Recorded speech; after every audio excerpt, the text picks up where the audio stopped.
धारा 370 और 35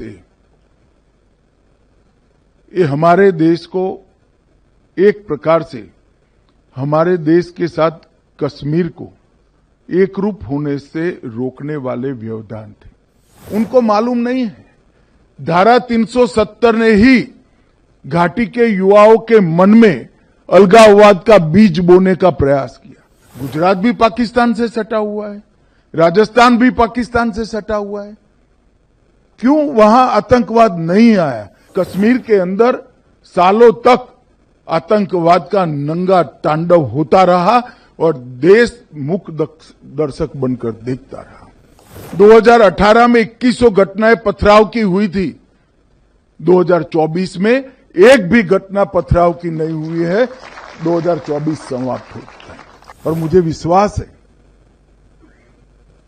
कि जो कुछ भी हमें गंवाया है वो हम जल्दी प्राप्त कर देंगे। जम्मू और कश्मीर केवल भारत का अंग नहीं है, ये भारत की आत्मा का अभिन्न हिस्सा है। धारा 370 और 35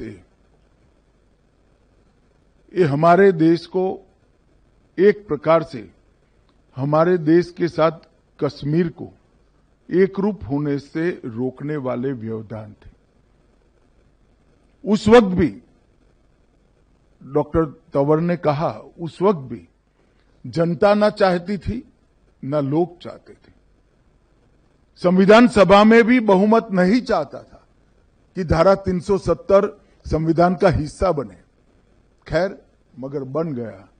मगर कुछ दृष्टिवान लोग भी थे जिन्होंने जब हिस्सा बना तब टेम्पररी प्रोविजन लिखना जरूरी समझा।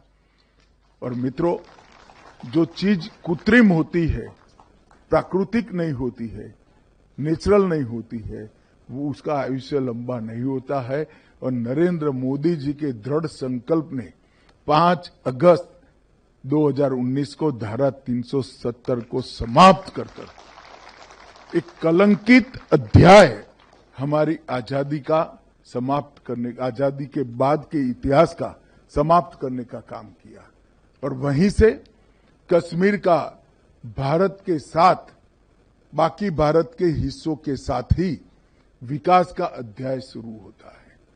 कई बार मुझे कई लोग प्रश्न पूछते हैं कि धारा 370 और आतंकवाद का क्या रिश्ता है? उनको मालूम नहीं है धारा 370 ने ही घाटी के युवाओं के मन में अलगाववाद का बीज बोने का प्रयास किया। मुस्लिम आबादी देश के कई हिस्सों में है। किसी भी स्थान पर क्यों आतंकवाद नहीं आया? फिर एक दलील देते हैं पाकिस्तान से सटा हुआ है। गुजरात भी पाकिस्तान से सटा हुआ है, राजस्थान भी पाकिस्तान से सटा हुआ है। क्यों वहां आतंकवाद नहीं आया? धारा 370 ने भारत और कश्मीर का जुड़ाव टेम्पररी है ऐसा एक भ्रांति फैलाने का काम किया, जिसने अलगाववाद के बीज बोए जो आने वाले दिनों में आतंकवाद में परिवर्तित हुए। और ये दुर्भाग्यपूर्ण बात है कि 40,000 से ज्यादा लोग आतंकवाद के बलि चढ़ गए। कश्मीर का विकास दशकों तक पीछे चला गया और कश्मीर के अंदर सालों तक आतंकवाद का नंगा तांडव होता रहा और देश मूक दर्शक बनकर देखता रहा। मित्रों, धारा 370 समाप्त होने के बाद आतंकवादी घटनाओं में 70% से ज्यादा कमी हुई है। वो ये सिद्ध करता है कि धारा 370 आतंकवाद की पोषक। 2018 में 2100 घटनाएं पथराव की हुई थी।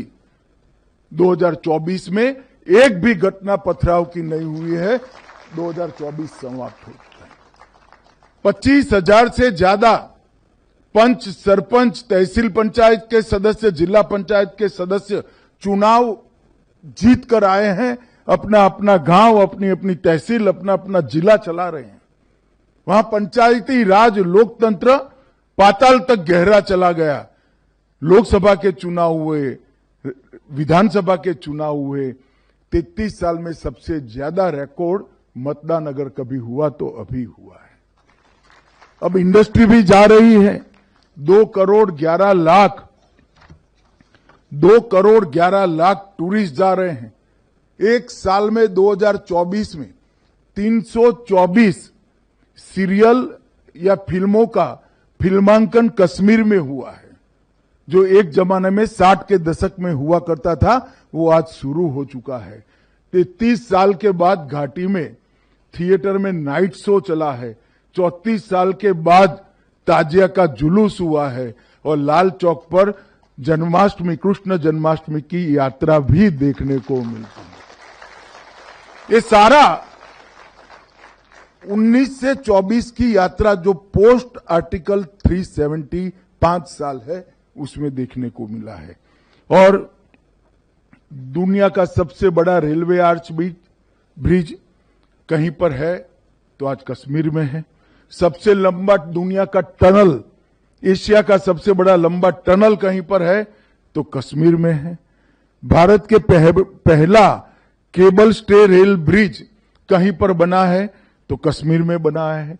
IIT, IIM, 2 एम्स, 9 सरकारी मेडिकल कॉलेज, 5 नर्सिंग कॉलेज, 2 राज्य के कैंसर संस्थान, 8 महाविद्यालय बन चुके हैं और 24 बन रहे हैं।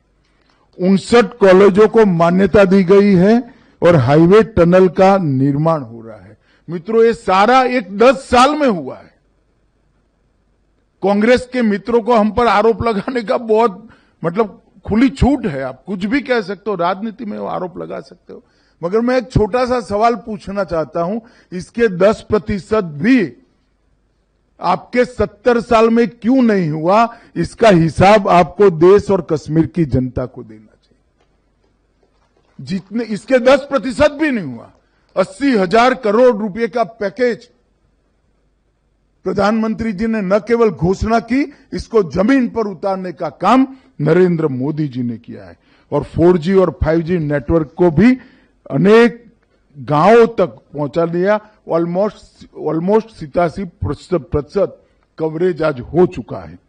मित्रों, और मैं आज कहना चाहता हूं कि हमने न केवल आतंकवाद पर कंट्रोल पाया है, इसको रोकने में सफलता प्राप्त की है, हमने आतंकवाद की इकोसिस्टम को भी घाटी में से पूर्णतया समाप्त करने का काम नरेंद्र मोदी सरकार ने।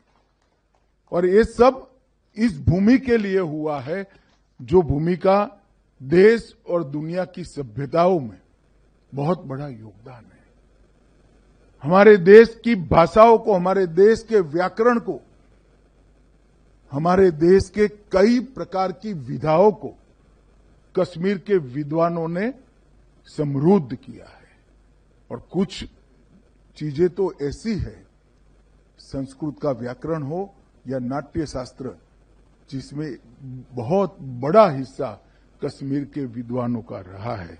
और मित्रों, आज मुझे आनंद है कि कश्मीर एक प्रकार से फिर से एक बार हमारे भू सांस्कृतिक राष्ट्र भारत का अभिन्न अंग बनकर भारत के साथ ही विकास के रास्ते पर चल पड़ा है। वहां पर भी लोकतंत्र प्रस्थापित हुआ है। और मुझे विश्वास है कि जो कुछ भी हमें गंवाया है वो हम जल्दी प्राप्त कर देंगे। पूरा विश्वास है। न केवल भौतिक विकास, कश्मीर की सांस्कृतिक ऊंचाइयों को भी हम बहुत जल्द प्राप्त करेंगे। आधुनिकता को तो स्वीकारेंगे ही, मगर हमारा चीर पुरातन जो गौरव है उसको भी प्राप्त करेंगे। इतिहास के वो अमर पन्नों को फिर से एक बार सृजित कर जमीन पर उतारने का काम भी कश्मीर की जनता करेगी, इसका मुझे पूरा विश्वास है। आज मैं इतना ही कहना चाहता हूं कि श्यामा प्रसाद मुखर्जी ने, जिन्होंने सबसे पहले एक देश में 2 विधान 2 प्रधान 2 निशान नहीं होंगे कर अपना बलिदान दिया था, श्यामा प्रसाद मुखर्जी का एक वाक्य है, जम्मू और कश्मीर केवल भारत का अंग नहीं है, ये भारत की आत्मा का अभिन्न हिस्सा है। और इस पुस्तक ने ये सिद्ध कर दिया है कि हमारी संस्कृति का अभिन्न हिस्सा जम्मू कश्मीर और लद्दाख है। इसको कोई अब नकार नहीं सकता।